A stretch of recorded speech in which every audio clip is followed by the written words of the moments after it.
Eu sou Mário Persona e essas são as respostas que eu dei aos que me perguntaram sobre a Bíblia. Você escreveu perguntando como seria o jejum bíblico, como nós deveríamos jejuar. Um dos versículos mais claros a respeito do jejum está na pergunta que o Senhor faz aos judeus. Ele diz o seguinte: quando jejuastes e planteastes no 5º e no 7º mês, durante esses 70 anos, jejuastes vós para mim? Jejuastes mesmo para mim? Zacarias 7:5. Essa palavra é profética. Isso é o Senhor perguntando aos hebreus se foi para Ele, para o Senhor que eles jejuaram.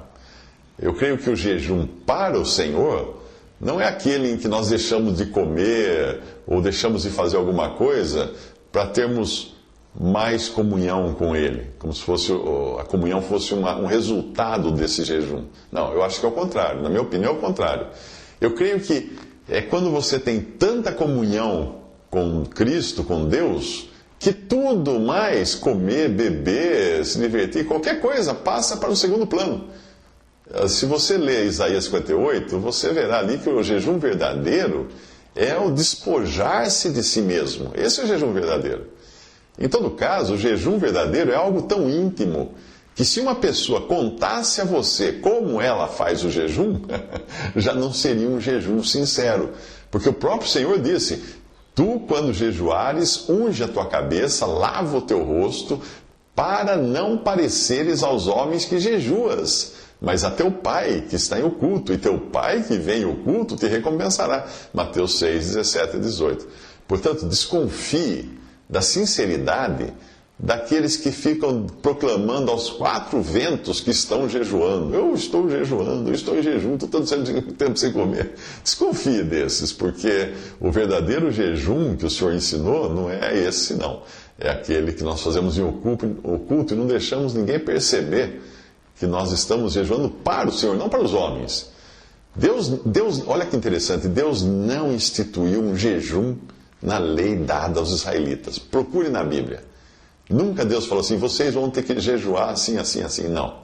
O primeiro jejum que aparece na Bíblia é o de Moisés, quando ele subiu ao monte para receber as tábuas da lei, ficando 40 dias e 40 noites sem comer.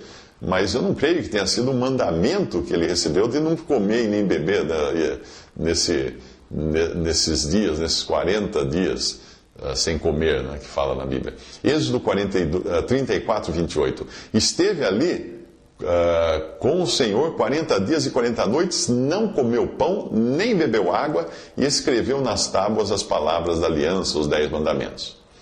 O jejum, portanto, de Moisés e também o de Elias, em 1 Reis 19, 8, ele significava uma separação da vida normal da carne, para estar com o Senhor e dedicar-se exclusivamente ao Senhor. Esse é o significado do jejum. 1 Reis 19, 8 diz assim: levantou-se, pois, e comeu e bebeu, e com a força daquela comida caminhou 40 dias e 40 noites até Horebe, o monte de Deus. O primeiro jejum coletivo nós vamos encontrar lá em Juízes, capítulo 20, versículo 26, mas foi um jejum decorrente da humilhação por causa do fracasso e da derrota que eles sofreram. Juízes 20, versículo 26. Então todos os filhos de Israel e todo o povo subiram e vieram a Betel e choraram e estiveram ali perante o Senhor e jejuaram aquele dia até a tarde. Provavelmente um jejum de menos de um dia até. A ímpia Jezabel também decretou um jejum em nome do seu marido Acabe nas cartas enviadas ao povo para dar um ar de religiosidade ao homicídio que ela estava prestes a cometer, e mostrou com isso que o jejum também pode estar conectado a atos de impiedade. Sim, não pense que todo jejum é um jejum de Deus e para Deus. 1 Reis 21, de 9 a 10. E escreveu nas cartas, dizendo: apregoai um jejum, e ponde Nabote diante do povo, e ponde defronte dele 2 filhos de Belial, que testemunhem contra ele, dizendo: blasfemaste contra Deus e contra o rei, trazei-o fora e apedrejai-o para que morra. Olha só, ela começa um ato de traição, de assassinato, de homicídio, como uma proclamação de jejum, para parecer que era religiosa. O primeiro jejum condicional, ou seja, do tipo em que você faz para buscar o favor de Deus, nós encontramos em 2 Crônicas 20, versículo 3, quando Jeosafá proclamou um jejum em todo o Judá por causa da iminência de um ataque das forças inimigas. Lá em 2 Crônicas 20, versículo 3, diz que Jeosafá temeu e pôs-se a buscar o Senhor e apregoou jejum em todo o Judá.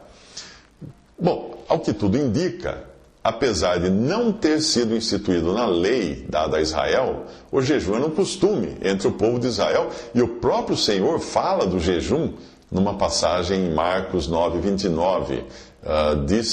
O Senhor disse-lhes: esta casta não pode sair com coisa alguma, a não ser com oração e jejum. E eu creio, portanto, que o maior significado, o mais importante significado do jejum, não é aquilo que nós fazemos para parecer humildes e sofredores diante dos outros. Esse jejum não pega, não cola. Mas simplesmente porque estamos tão ocupados com Deus, tão ocupados com Ele, em comunhão com Ele, ou por alegria ou por tristeza, que até deixamos de lado muitas coisas, nos abstemos de muitas coisas, não só de comida e bebida, mas também às vezes até de diversões e coisas assim. Visite respondi.com.br. Visite 3minutos.net.